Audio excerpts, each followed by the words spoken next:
ونستغفره ونؤمن به ونتوكل عليه ونعوذ بالله من شرور أنفسنا ومن سيئات أعمالنا من يهده الله فلا مضل له ومن يضلله فلا هادي له ونشهد أن لا إله إلا الله وحده لا شريك له ونشهد أن سيدنا وحبيب مولانا محمدا عبده ورسوله أما بعد فقد قال الله تعالى في القرآن المجيد وفرقانه الحميد أعوذ بالله من الشيطان الرجيم ووضع الكتاب فترى المجرمين مشفقين مما فيه ويقولون يا ليتنا ما لهذا الكتاب لا يغادر صغيرة ولا كبيرة إلا أحصاها ووجدوا ما عملوا حاضرا ولا يظلم ربك أحدا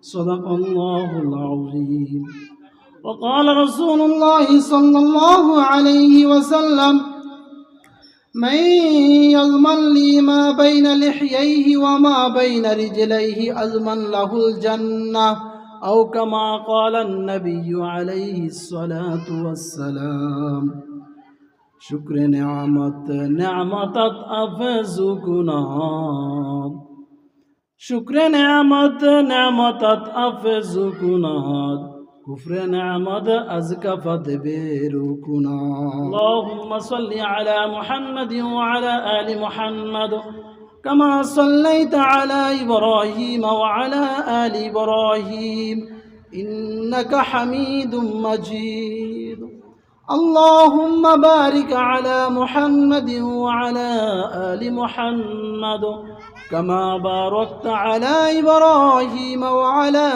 آل إبراهيم إنك حميد مجيد بلغ العلا بكماله كشف الدجى بجماله حسنت جميع خصاله صلوا عليه وآله لا إله إلا الله لا إله إلا الله لا إله إلا الله لا إله إلا الله لا إله إلا الله لا إله إلا الله لا إله إلا الله لا إله إلا الله محمد رسول الله صلى الله عليه وسلم الله الله الله الله الله الله الله الله لا إله إلا الله محمد رسول الله صلى الله عليه وسلم الحمد لله মহান রব্বুল আলামিনের নিকট মহান রব্বুল আলামিনের নিকট অসংখ্য শুকরিয়া যে মহান রব্বুল আলামিন এই মসজিদ কেন্দ্রিক যে আমাদের যে কমিটি বা সবাই যুবক সবাই মিলে অনেক কষ্ট করে এই আয়োজন করেছেন, অনেক পরিশ্রমের বিনিময়ে অনেক কষ্ট করে এই আয়োজন করেছেন। এই আয়োজন করার উদ্দেশ্য কি? এই আয়োজন করার উদ্দেশ্য হলো আমার আপনার কিভাবে আমি আপনি সরল সঠিক পথে চলতে পারি। আল্লাহ রাব্বুল আলামিন আমাকে আপনাকে চলার জন্য যেই শয়তান যে আমাদের পথভ্রষ্ট বা বাধা হয়ে আছে, পরীক্ষার জন্য আল্লাহ রাব্বুল আলামিন যে শয়তানকে দিয়েছেন সেটাকে আমরা যাতে চিনতে পারি, এই মাহফিলের উদ্দেশ্য হলো এই পথ চিনা। এই পথ এত কষ্ট করে আয়োজন করা, আজকে মা বোনরা অনেক কষ্ট করতেছেন, বিভিন্ন জায়গা থেকে আত্মীয় স্বজনরা এসেছেন, হ্যাঁ তাদের অনেক কষ্ট আছে, যারা মুরব্বীরা আছেন, যুবকরা আছেন, সবারই কষ্ট আছে, তাই না? কিন্তু এই শত কষ্ট আমি সব কিছু করলাম, কিন্তু মাহফিলে যে আসল উদ্দেশ্য যে ওয়াজ শোনা, ওলামায়ে কেরামের যে নসিহত সেটা শ্রবণ করা, সেটা যদি না হয় তাহলে এই মসজিদ কমিটির, মাহফিল কমিটির যুবক ভাইয়েরা সবার যে কষ্ট এটা পুরোটাই বৃথা যাবে। এই জন্য আমার অনুরোধ রইল, আমার যারা যুবক ভাইরা আছেন তারা যে যেখানে আছেন, দোকানে পাটে যে যেখানে আছেন, সবাই আমরা চলে আসার চেষ্টা করি। আবার মুরব্বী বাবা যারা যে যেখানে আছেন, ঘরে আছেন বা যে যেখানে আছেন, সেখানে আমরা সেখান থেকে চলে আসি। মা বোনরা যে যেই কাজে ব্যস্ত রয়েছেন, এখন আল্লাহর রাস্তে আজকের জন্য একটু ব্যস্ততা কমিয়ে নেন, কেননা আমার আপনার জন্যই ব্যবস্থা করা হয়েছে। এজন্য আমরা সবাই চেষ্টা করব যে আমরা সবাই আজকে এই মাহফিলকে মনোযোগ সহকারে শোনার জন্য। আমি যে আপনাদের সম্মুখে কোরআনের একটি আয়াত তেলাওয়াত করলাম এবং নবী সাল্লাল্লাহু আলাইহি ওয়াসাল্লামের হাদিসের অসংখ্য হাদিস থেকে একখানা হাদিস বর্ণনা করলাম, এমনকি এই কোরআন এবং হাদিসের আলোচনা করার পর আমি কালিমাতুশ শুকর একটা কবিতা আবৃত্তি, এই অর্থ যদি আমরা জানি, আমরা সবাই জানি, হয়তো শাব্দিকভাবে আমরা জানি না। আল্লাহ রাব্বুল আলামিন এই নিয়ামত দিয়েছেন, নিয়ামতের শুকরিয়া সম্পর্কে এই করে কালিমাতুশ শুকর এই আলোচনাটা করা হয়েছে। আল্লাহ রাব্বুল আলামিন আমাদেরকে পদে পদে যে নিয়ামত দিয়েছেন, সেই নিয়ামত যদি শুকরিয়া আমরা আদায় না করি তাহলে আমরা কি হয়ে যাব? পদভ্রষ্ট হয়ে যাব, আমরা সামনে বড় কোনো নিয়ামত পাবো না।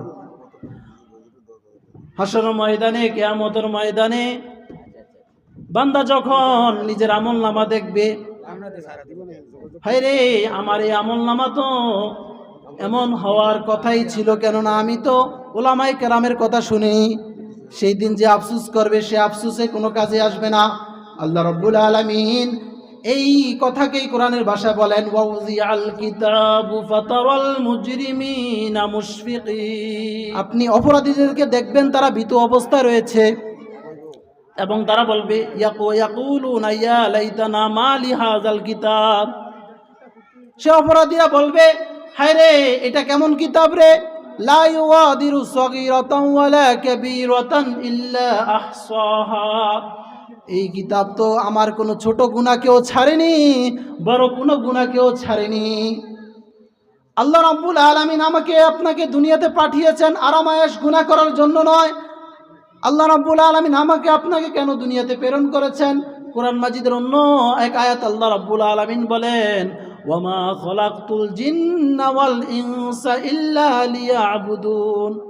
ও বান্দা শুনো, আমি তোমাকে দুনিয়াতে ধনসম্পদ কামাই করার জন্য পাঠাইনি।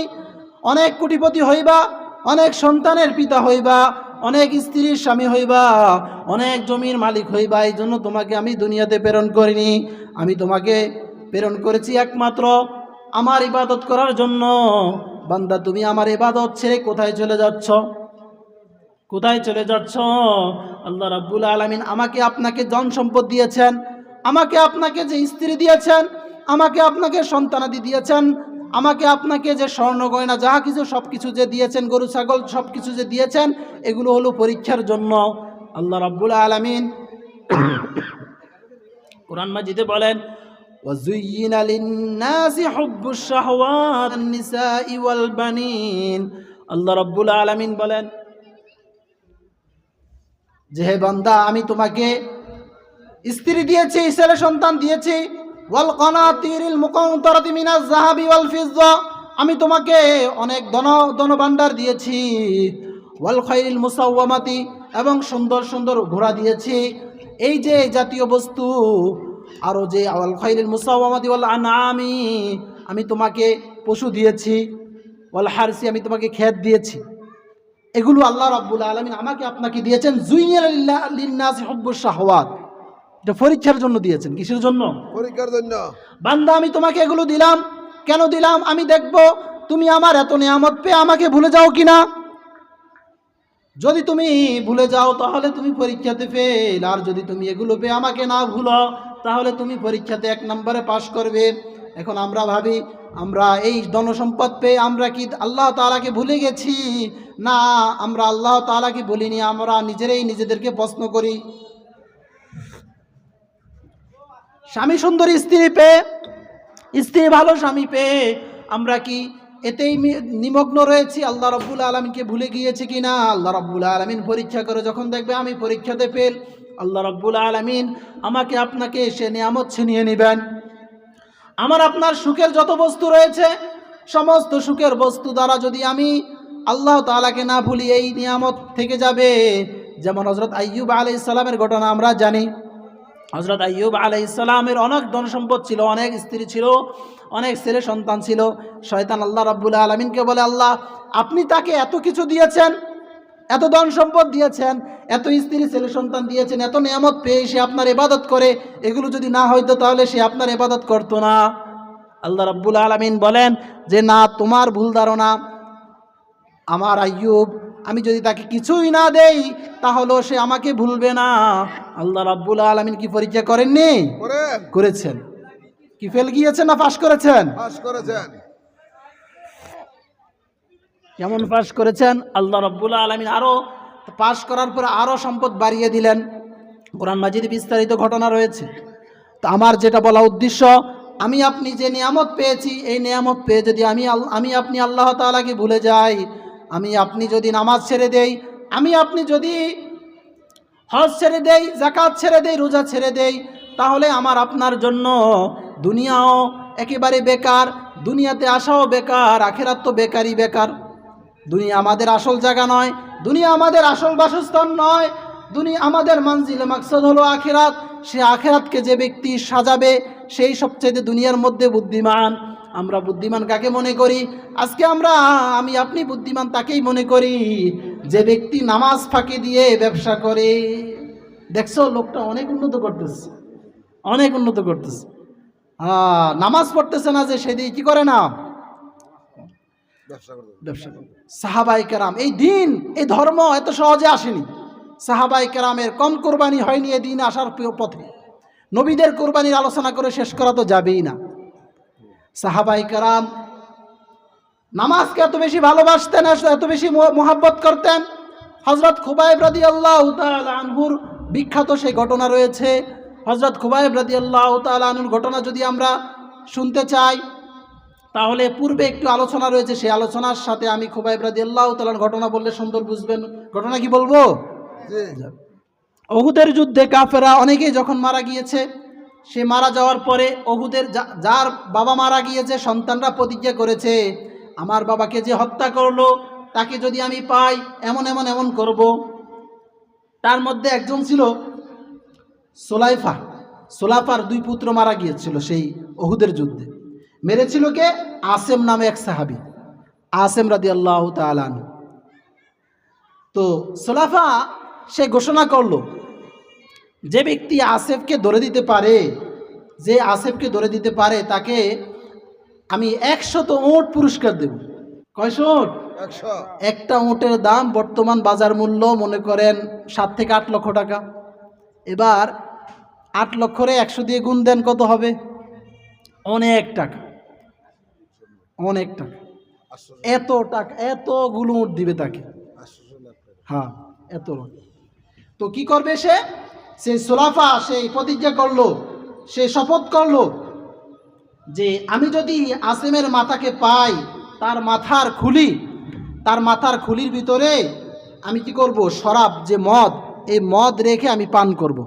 সে এরকম মান্নাত করলো, নাউজুবিল্লাহ। এখন সাহাবীর ব্যাপারে এরকম ধারণা করলো। এই ঘটনার পরে, ওনার এই ঘোষণার পরে সুফিয়ান ইবনে খালিদ সে লোভে পড়ে গেল। সেও কাফের ছিল, মক্কার সেই কাফের ছিল। সেই লোভে পড়ে তারা এই সুফিয়ান ইবনে খালিদ সেই লোভে পড়ে আদল এবং কারা গোত্রের কয়েকজন লোককে বলল, তোমরা যদি এমন এমন এমন অমকের খুলি এনে দিতে পারো, তোমাদের জন্য পুরস্কার আছে। তো ওই 2 গোত্রের কিছু লোক নবী সাল্লাল্লাহু আলাইহি ওয়াসাল্লামের কাছে গেছেন যে ইয়া রাসূলুল্লাহ, আমরা মুসলমান হয়েছি, আমাদেরকে কি করেন? দিন শিক্ষা দেওয়ার জন্য, ঈমান শিক্ষা দেওয়ার জন্য, নামাজ শিক্ষা দেওয়ার জন্য, সব কিছু শিক্ষা দেওয়ার জন্য আমাদের কয়েকজন সাহাবী দেন, আমরা আমাদের গ্রামে নিয়ে আমরা দিনও শিক্ষা করব, অন্যদেরকে দাওয়াতও দিব। এটা ধোঁকা আর কি। তো নবী সাল্লাল্লাহু আলাইহি ওয়াসাল্লাম তাদের কথা বিশ্বাস করে 10 জন সাহাবী দিলেন। কয়জন? 10 জন। এর ভিতরে আসেম রাদিয়াল্লাহু তাআলার নাম তারা বিশেষভাবে উল্লেখ করলেন যে আসিম রাদিয়াল্লাহু তাআলার কণ্ঠ তো অনেক সুন্দর, উনি অনেক সুন্দরভাবে পড়াইতে পারেন, বিশেষ করে 10 জনের মধ্যে ওনাকে একজন দিয়েন। ওনাদের উদ্দেশ্য তো হলো উনি, তাই না? জি এর জন্য আসছে। এই 10 জন সাহাবীকে নিয়ে এই কাফেররা তারা রওনা দিলেন। প্রতিমধ্যে এই যে কাফের যে দুই দল, দুই গোত্রের লোকেরা পূর্বেই 200 জন লোক একটা পাহাড়ের টিলাতে বসিয়ে রাখলো, যাতে করে এরা আসা মাত্রই 10 জন সাহাবীকে মেরে ফেলে। নির্ধারিত স্থান আসার পরে ওই সাহাবীদেরকে তারা ঘেরাও করে ফেললো। তারা তখন বুঝে আসলো যে তাদের কি করা হয়েছে, তাদেরকে ধোঁকা দেওয়া হয়েছে। তারা একটা টিলার উপর উঠে গেলেন, আশ্রয় নিলেন। ওই 10 জন সাহাবী তারা যুদ্ধ করতেছিলেন, এদিক দিয়ে তারাও তীর নিক্ষেপ করে, এদিক দিয়ে তারাও নিক্ষেপ করে। তীর নিক্ষেপ করতে করতে এক পর্যায়ে 7 জন সাহাবী শহীদ হয়ে গেল। রইল কয়জন? 3 জন। তাদের মধ্যে একজন ছিলেন যায়েদ ইবনে দাসিনা, 2 নম্বর ছিলেন আব্দুল্লাহ ইবনে তারিক, 3 নম্বর ছিলেন খুবাইব রাদিয়াল্লাহু তাআলা আনহু। আমাদের মূল আলোচনার বিষয় হযরত খুবাইব রাদিয়াল্লাহু তাআলা আনহু। সব সাহাবীরই কুরবানির আলোচনা আছে। ঘটনা অনেক বড়, সংক্ষিপ্ত আমি বলতেছি। হযরত খুবাইব রাদিয়াল্লাহু তাআলা আনহুকে তারা এরকম একের পর এক ওই 2 সাহাবীকেও, একজন সাহাবীকে আরেকজন সাহাবীকে শহীদ করলেন। রইলেন শুধু যায়েদ ইবনে দাসিনা এবং খুবাইব রাদিয়াল্লাহু তাআলা আনহু, এই 2 জন সাহাবী রইলেন। এই 2 জন সাহাবীকে একজনকে কিনলেন সাফওয়ান ইবনে উমাইয়া।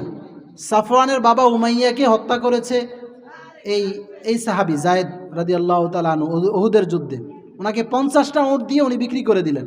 তো উনি তাই কী করলেন, এরকমভাবে বিস্তারিত ঘটনা শহীদ করে দিলেন। তারপরে খুবাইব রাদিয়াল্লাহু তাআলা আনহুকে হুজাইর বিন আবির যে কাফির, সে কাফির খরিদ করলো 100 উট দিয়ে। কয়শত উট দিয়ে? তার বাবা আবিরকে হত্যা করেছে, এই কারণে তাকেও সে কী করবে, হত্যা করবে।